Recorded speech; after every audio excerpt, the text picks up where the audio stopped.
যেটো তেখেতসকলৰ প্ৰতি যিটো শ্ৰদ্ধা সেই শ্ৰদ্ধা নিবেদন কৰিবৰ কাৰণে আচলতে আন্তৰ্জাতিক দিব্যাংগ দিৱসটো উদযাপন কৰা হয়। দিব্যাংগ মানে প্ৰকৃতাৰ্থত বিভিন্ন কাৰণত কিছুমান প্ৰাকৃতিকভাৱে জন্মগতভাৱে বা বিভিন্ন কাৰণত শৰীৰৰ এটা অংগ যেতিয়া বিকল হৈ পৰে পংগু হৈ পৰে তেতিয়া তেখেতসকলক দিব্যাংগ বুলি কোৱা হয়। আচলতে দিব্যাংগ এটা দিব্য অংগ,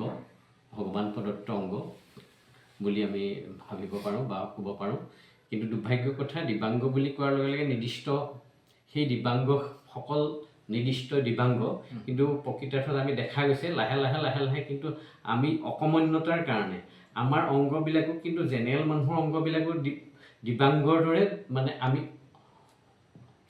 হ'বলৈ গৈ আছোঁ, পংগু হৈ গৈ আছোঁ লাহে লাহে। আমি অংগবিলাক যেতিয়া সক্ষম হ'ব,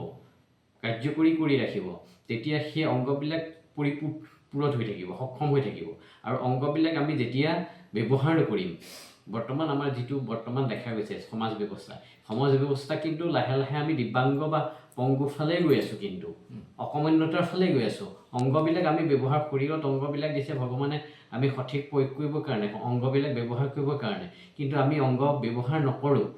অকমন্য হৈছোঁ, পৰাধীন হৈছোঁ, বেলেগৰ ওপৰত আত্মনিৰ্ভৰশীল কৰিবলৈ লৈছোঁ, বেলেগে দিব পাম খাম এনেধৰণে আমি আশা পালি থকাৰ পৰ্যায়লৈ গৈ আছোঁ। তাৰমানে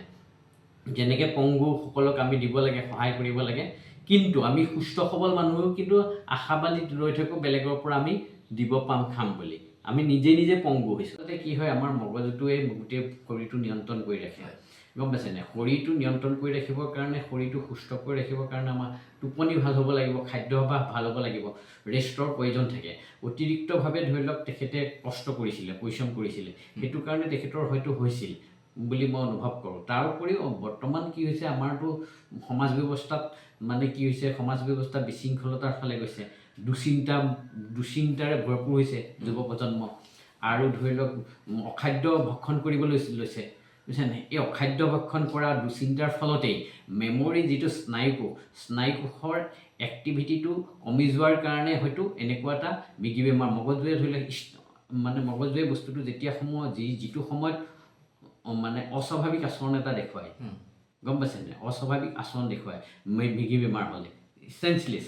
ক'ব নোৱাৰা অৱস্থা হয়। কেতিয়া হয়? যেতিয়া স্নায়ুকোষৰ ইনএক্টিভ হৈ যায়, এক্টিভ হৈ নাথাকে, স্নায়ুকোষে সেই বস্তুটো চেঞ্জটো আনিব পৰা নাই, চেঞ্জ আনিব নোৱাৰা অৱস্থাতেই স্নায়ুকোষবিলাক ইনএক্টিভ অৱস্থাত থাকে। আৰু সেই বস্তুটো কিহৰ কাৰণে হৈছে? বিভিন্ন টোপনি ক্ষতি, বিভিন্ন দুশ্চিন্তা, বিভিন্ন বদভ্যাস, খাদ্য বদভ্যাস, আৰু অত্যাধিক মোবাইল চোৱাৰ কাৰণেতো মগজুৰ স্নায়ুকোষৰ ওপৰত প্ৰভাৱ পৰে। একেৰাহে ধৰি লওক 2 বছৰ 3 বছৰ যদি এজন ব্যক্তিয়ে বা এজন ছাত্ৰ ছাত্ৰীয়ে অত্যাধিকভাৱে মোবাইল চায়, তেতিয়াহ'লে তেনেকুৱা এজন ব্যক্তিৰ পিছৰ পৰ্যায়ত অস্বাভাৱিক আচৰণ দেখাব, বিশেষ নাইকিয়া হৈ গৈছে।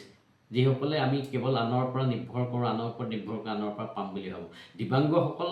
শুভেচ্ছা জনাবৰ আত্মমৰ্যাদা তথা তেওঁলোকক যি অনুসৰণ থাকে, তেওঁলোকক কেনেধৰণে আপুনি আগবঢ়াইছে যে আপোনাৰ মিডব্ৰেইন এক্টিভেশ্যন চেণ্টাৰৰ পৰা? চেণ্টাৰৰ জৰিয়তে দিব্যাংগসকল, চেণ্টাৰ বুলি ক'লে ভুল হ'ব, একচুৱেলি আপোনাৰ শিক্ষা ব্যৱস্থা। হয় চাওক, মোৰ এটা মিডব্ৰেইন এক্টিভেশ্যন চেণ্টাৰ আছে, প্ৰজ্ঞা midbrain activation centre. Midbrain activation হৈছে মিডল ব্ৰেইনটো এক্টিভ কৰি দিয়া হয়। আৰু দিব্যাংগসকলৰ বিভিন্ন কাৰণত অংগ পতংগবিলাক ইনএক্টিভ হৈ থাকে। যেনেকৈ কাৰেণ্টৰ কিবা এটা কাৰ্বন হৈ থাকিলে সেই কাৰেণ্টটো নোপোৱাকৈ থাকে, আমাৰ শৰীৰৰ অংগ পতংগবিলাকত স্নায়ুজনিত বিভিন্ন কাৰণত অক্ষমতা অৱস্থাত থাকে। সেইকাৰণে কি হয়, মিডব্ৰেইন এক্টিভেশ্যন চেণ্টাৰৰ জৰিয়তে মেডিটেশ্যন কৰোৱা হয় আৰু বিভিন্ন ব্ৰেইন জিম, ব্ৰেইন ৱাৰ্ম কৰোৱা হয়। সেই ব্ৰেইন জিম, ব্ৰেইন ৱাৰ্ম আৰু মেডিটেশ্যনৰ জৰিয়তে তেখেতসকলৰ স্নায়ুজনিত ব্ৰেইনৰ যিটো ডিফেক্ট, মেইনলি ব্ৰেইনৰ ক্ষেত্ৰত কৰা হয়, ব্ৰেইনটোৰ অকণ অসুবিধা থাকিলে ব্ৰেইনটো এক্টিভ কৰিবলৈ চেষ্টা কৰা হয়। তাৰ উপৰিও ধৰি লওক কি হয়, আপোনাৰ ধৈৰ্য শক্তি বৃদ্ধি হয়, আৰু তাৰ লগে লগে আপোনাৰ যিটো দুৰভ্যাস, বেয়া অভ্যাস, বৰ্তমান যুৱ প্ৰজন্মৰ মোবাইল এডিক্টেড, ড্ৰাগছ এডিক্টেড, এনেকুৱা ধৰণৰ কিছুমান অন্যান্য বিভিন্ন ধৰণৰ বৰ্তমান সমাজ ব্যৱস্থাত আপুনি দেখিছে যুৱ প্ৰজন্ম এটা বিশৃংখলতাৰ ফালে গৈছে। চৰিত্ৰ গঠনৰ ক্ষেত্ৰত মিডব্ৰেইন এক্টিভেশ্যন চেণ্টাৰৰ জৰিয়তে আমি বিশেষভাৱে ভূমিকা লৈ আহিছোঁ। চৰিত্ৰ যথেষ্ট সংশোধন হয়, আৰু তাৰ লগে লগে শাৰীৰিক এক্সাৰচাইজো কৰা হয়, শৰীৰৰ লগত মনৰ অৱস্থাৰ সংযুক্ত থাকে মনটো যেতিয়া ভাল হৈ থাকিবলৈ হ'লে শৰীৰ সুস্থ থাকিব লাগিব মনো সুস্থ থাকিলে শৰীৰ সুস্থ থাকিব গতিকে শৰীৰৰ কাৰণে যথেষ্ট এক্টিভিটি কৰা হয় ডেন্স কৰোৱা হয় যোগাসন কৰোৱা হয় প্ৰাণায়াম কৰা হয় আৰু ব্ৰেইনৰ কাৰণে ধৰি লওক মেডিটেশ্যন কৰোৱা হয় এইখিনি এক্টিভিটিৰ জৰিয়তে যিসকল পংগু বা যিসকল দিব্যাংগ কিছু পৰিমাণে হ'লেও আমি ডেভেলপ কৰিছোঁ যথেষ্ট আমাৰ ভাল ৰিজাল্ট আহিছে আৰু অনাগত দিনতো আমি এনেধৰণে প্ৰয়াস কৰি আহিছোঁ উঠি অহা যুৱ প্ৰজন্মৰ যিটো বিশৃংখলতাৰ ফালে আগবাঢ়ি গৈছে সেই বিশৃংখল যুৱ প্ৰজন্মক যাতে আমি সঠিক দিশত আগবঢ়াই নিব পাৰোঁ আৰু বৰ্তমান বিশেষকৈ যুৱ প্ৰজন্মৰ ডাঙৰ সন্মান দিব নজনা চৰিত্ৰ গঠনৰ ক্ষেত্ৰত আপুনি দেখিছে নিশ্চয় ডাঙৰক সন্মান দিব নিজানে শিক্ষাগুৰুক সন্মান দিব নিবিচাৰে ধৰি লওক এই এনেকুৱা এটা পৰিৱেশ হৈছে পৰিস্থিতি হৈছে সেই পৰিস্থিতিটোক আমি ইয়াৰ জৰিয়তে আমি কেনেকৈ ডাঙৰক সন্মান দিব লাগে কাকা আইতাৰ লগত কথা পাতিব লাগে বয়সস্থ মানুহক আগস্থান দিব লাগে শিক্ষকক সন্মান দিব লাগে আৰু কথা পাতিব লাগে এতিয়া কিছুমান ল'ৰা ছোৱালী আপুনি দেখিব এনেকুৱা এটা পৰ্যায়লৈ গৈছে মোবাইলটো ইমানেই এডিকশ্যন হৈ আছে জনাওঁ যে আমি কিন্তু আমাৰ ল'ৰা ছোৱালীসকল কেৱল প্ৰতিযোগিতা কেৱল পঢ় শব্দটো কিন্তু ক্ষতিকাৰক ছাত্ৰ ছাত্ৰীৰ কাৰণে পঢ়াৰ পৰিৱৰ্তে আমি আচলতে আমি পঢ়িবলৈ নপঠাওঁ স্কুলত শিকাবলৈ পঠাওঁ অনুভৱটো পঢ়োৱা আৰু শিকাৰ মাজত ডিফাৰেঞ্চ আছে আৰু যেতিয়া শিকা বুলি কোৱাৰ লগে লগে বস্তুটো সহজভাৱে লোৱা হয় আৰু পঢ়া বুলি ক'লে ল'ৰা ছোৱালীৰ কাৰণে বৰ আমনিদায়ক হয় শিকাটো বস্তু যিকোনো দেখি শুনি খেলিও শিকিব পাৰি কথাও দেখিও শিকিব পাৰি আৰু পঢ়াটো বস্তুটো অলপ ডিফাৰেঞ্চ হৈ যায় গতিকে শিকাৰ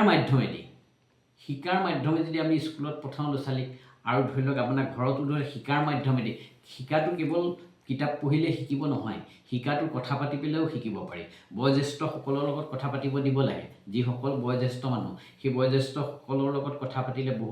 বহুত আশীৰ্বাদ পোৱা যায় তেখেতসকলৰ পৰা যিহেতু তেখেতসকল অকলশৰে থাকে আৰু তেখেতসকলক গুৰুত্ব নিদিয়ে সমাজে গতিকে তেখেতসকলৰ পৰা আশীৰ্বাদ ল'ব লাগে আৰু তেখেতসকলৰ পৰা আধ্যাত্মিক জ্ঞান ধাৰ্মিক কথা শিকিব পাৰি আগতে আমি শিকিছিলোঁ মহাভাৰতৰ কথা কৈছিল ৰামায়ণৰ কথা কৈছিল সেইবিলাকৰ দ্বাৰা ল'ৰা ছোৱালীসকল প্ৰভাৱিত হয় কেনেকৈ জ্যেষ্ঠজনক সন্মান কৰিব লাগে বেয়া কামৰ পৰা বঞ্চিত হৈ থাকিব সি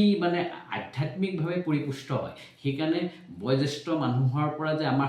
সন্তানক আঁতৰাই নিয়া হৈছে সেইটো এটা কিন্তু কাৰণ হৈ পৰিছে ল'ৰা ছোৱালীবিলাক বিপথে পৰিচালিত হোৱা সেইকাৰণে বয়োজ্যেষ্ঠ মানুহৰ লগত ল'ৰা ছোৱালীসকলৰ কথা পাতিবলৈ দিব লাগে আশীৰ্বাদ ল'বলৈ দিব লাগে মই মিড বেঞ্চ চেণ্টাৰক সেইটোকে কওঁ যে তোমালোকে বয়সস্থ বুজিছে নাই আপোনাৰ উত্তৰটো দিবলৈও সময় নাই যাৰ কাৰণে সেই শিশুটোৰ প্ৰতি যিটো মৰমত মাত মাতিছিলে মৰমে কিবা এটা কথা সুধিছিলে সেই মৰমটো নাইকিয়া হৈ গৈছে আৰু ল'ৰাটোৱেও মোবাইলক লৈ পেলাই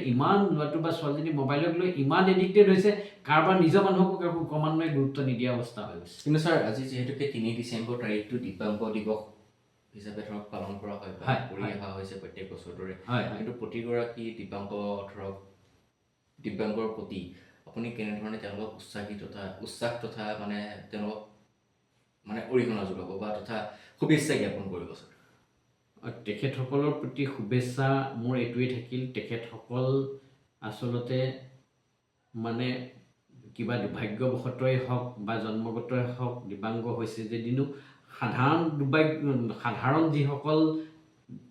জেনেৰেল ছাত্ৰ ছাত্ৰী বা জেনেৰেল ব্যক্তি তেখেতসকলতকৈ কিন্তু তেখেতসকল বিশেষ সক্ষম মই ভাবোঁ কিহৰ কাৰণে সক্ষম তেখেতসকলে যিটো কাম কৰে সেইটো নিষ্ঠা আৰু সততাৰে কৰে যেনে ধৰি লওক অন্ধ ব্যক্তি এজনে তেখেতে নেদেখে কাৰণে যিটো কথা শুনে যিটো কামত মন স্থিৰ কৰে ভালকৈ কৰে আৰু সফলো হয় বুজিছে নাই বেয়া দৃশ্য চোৱা বেয়া কথা শুনাৰ পৰা সেইসকল বিৰত থাকে গতিকে কম্পেয়াৰটিভলি চাবলৈ গ'লে অন্ধ হোৱাটো আমাৰ বেলেগতকৈ কিছু অন্ধ ল'ৰা ছোৱালীসকল বেলেগতকৈ কিছু ব্ৰেইনৰ ক্ষেত্ৰত উৎকৃষ্ট বুলি মই অনুভৱ কৰিছোঁ সাহস দিব নিশ্চয় প্ৰতিভা তেখেতসকলৰ আমাতকৈ জেনেৰেল ছাত্ৰ ছাত্ৰীতকৈ বেছি বুলি ভাবোঁ আমাৰ হাৰ্টক যি জুবিন গাৰ্গ আছে তেখেতৰ এটা বেমাৰ আছিলে চিজাৰ মেকি বেমাৰ মেকি প্ৰতিশোধৰ বাবে GNRCৰ পৰা এটা টীম আহিছিল কিছুদিন আগতে মেকি বেমাৰটো আমাৰ ভাৰতবৰ্ষ তথা আমাৰ অসমত বিশেষকৈ বৃদ্ধি পাবলৈ ধৰিছে এইটো কিহৰ বাবে ছাৰ কি ক'ব এই ক্ষেত্ৰত এই এটা মেকি বেমাৰটো এটা মানে দিব্যাংগ বুলিয়ে ক'ব লাগিব, কাৰণ যদি ঘপককে হৈ যায় সুস্থ হ'লে হ'ল, নহ'লে এটা চাইড তেওঁৰ পেৰালাইচিছৰ নিচিনা হৈ যায়। কি ক'ব ছাৰ? এইটো একচুৱেলি মই অনুভৱ কৰাত